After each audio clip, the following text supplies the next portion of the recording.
This is commentary on Lesson 71 in the Workbook of A Course in Miracles. Only God's plan for salvation will work. In all of our lessons in the workbook so far, and actually throughout the whole workbook, is this realization that we have an inner world seemingly and an outer world, and from our ego standpoint, it's the outer world that seems to produce the inner world. And so we're constantly engaged in trying to change that outer world so our inner world is okay. And so the course's first steps in training our mind is to realize that the outer world is a function of our inner world, and by changing that inner world, uh, everything around us, the seemingly outer world, will change. And also now we've been reinforcing the idea that this seeming world, seeming reality, seeming truth that exists is really just love and nothing else. It's really just happiness. And that from the standpoint of truth, we don't need to seek for those things because that is what we are. And a process in learning is to let go of the seeking of that and just to be that love and to be that joy. And this lesson here specifically now is getting us to learn to change the function of our minds from the standpoint of the ego. The function of our mind is to figure out what we can change or what needs to change in that outer world so our inner world is okay. That's the function that it's given to the mind. And what the Holy Spirit is doing is taking this idea that the outer world is a function of the inner world, and the function of the mind is to figure out how to change itself to see that and to be that love, to be that change. And therefore, as we continue on from that standpoint, our only purpose then is to share that experience that we've had in changing our minds in that holy instant, that it's possible that that can be true because we're the demonstration of it, and we'll share that demonstration with others. Okay, so the lesson starts out here with, you may not realize that the ego has set up a plan for salvation in opposition to God's, and it is this plan in which you believe. Since it's the opposite of God's, you also believe that to accept God's plan in place of the ego's is to be damned. This sounds preposterous, of course, yet after we've considered just what the ego's plan is, perhaps you will realize that, however preposterous it may be, you do believe in it. So from the ego standpoint, this course is just nonsense, especially its assertion that love is the only reality. That's not a belief the ego holds, and to the ego, that's just insane. All right, so it goes on to say the ego's plan for salvation centers around holding grievances. It maintains that if someone else spoke or acted differently, if some external circumstance or event were changed, you would be saved. Thus, the source of salvation is constantly perceived as outside yourself. Each grievance you hold is a declaration and an assertion in which you believe that says, if this were different, I would be saved. The change of mind necessary for salvation is thus demanded of everyone and everything except yourself. Now, in the cosmology or metaphysics of the Course, it's always talking about the mind, the one mind that actually exists, and this preposterous idea of an ego self arose, and that the mind knows that it can't change. On this deep, deep level, the mind knows that it can't change itself or love or anything else, and that it's not necessary. So, in order to perpetuate that misbelief, it just sets up a life in which it seems to be the case that we can change everything and then we'll be okay. So here, this is a description of what it is that we're actually seeking. We're trying to seek for that special love, that special identity in the world by making the world, by writing a script for the world, for it to behave a certain way, and then we're going to be okay. So each grievance you hold is a declaration, an assertion in which you believe, if this were different, I would be saved. And so the change of mind necessary for salvation is thus demanded of everyone and everything except yourself. The role assigned to your mind in this plan, then, is simply to determine what, other than itself, must change if you are to be saved. According to this insane plan, any perceived source of salvation is acceptable, provided that it will not work. Okay, so this is the ego's hidden doctrine: seek but do not find, try to learn but fail. So this is why uncovering this dynamic in the mind, uncovering this set of thoughts is really important, because once we see that that's going on, we will reject it, because this is not what we want. But because we don't know that it's going on and we're unaware of it, it continues to seem to work. So this ensures the fruitless search will continue. This search for special love in the world from somebody or something else.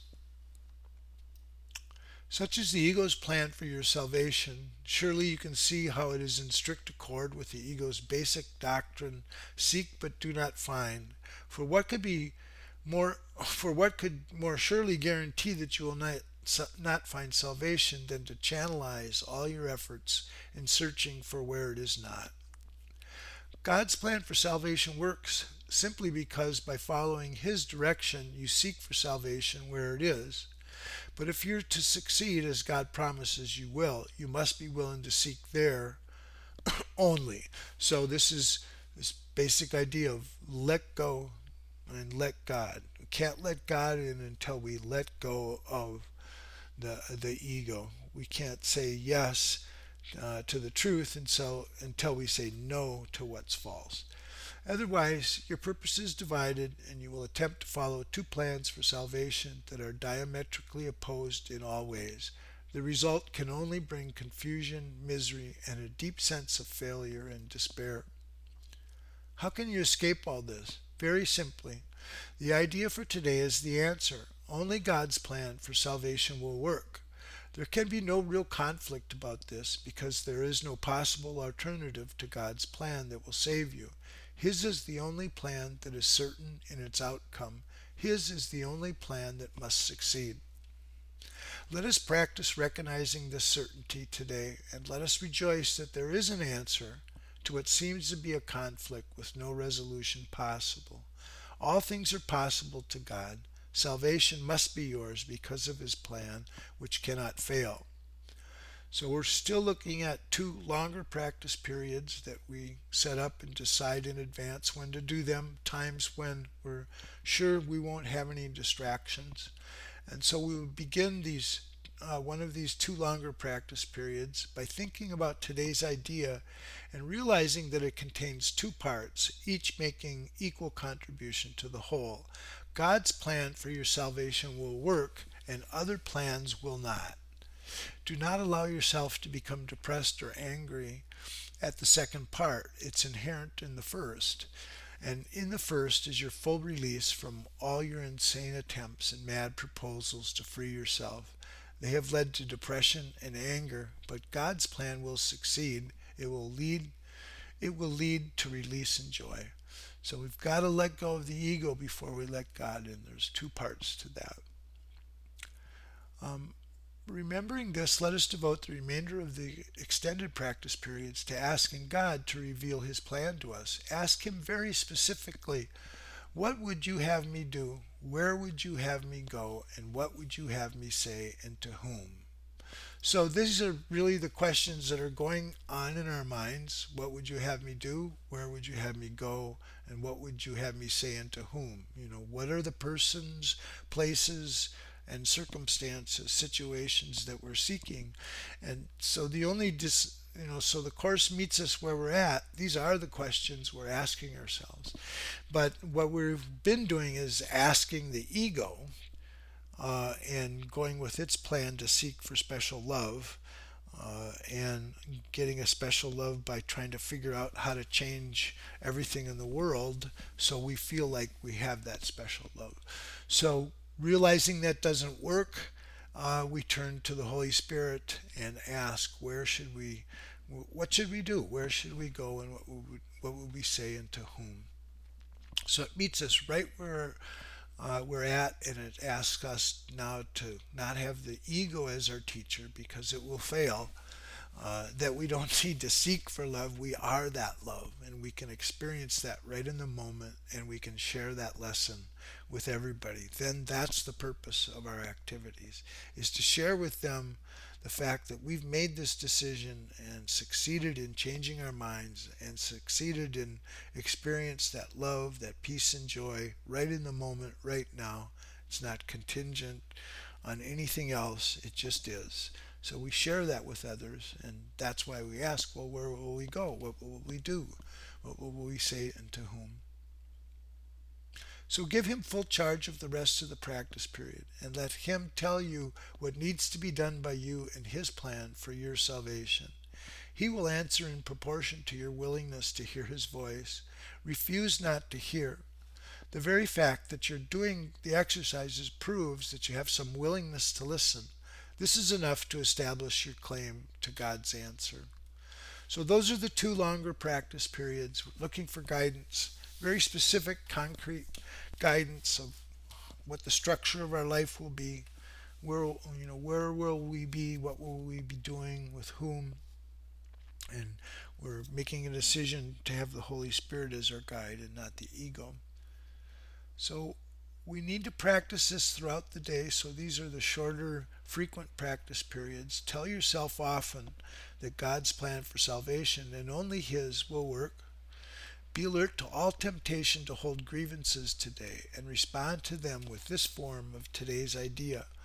Holding grievances is the opposite of God's plan for salvation, and only His plan will work.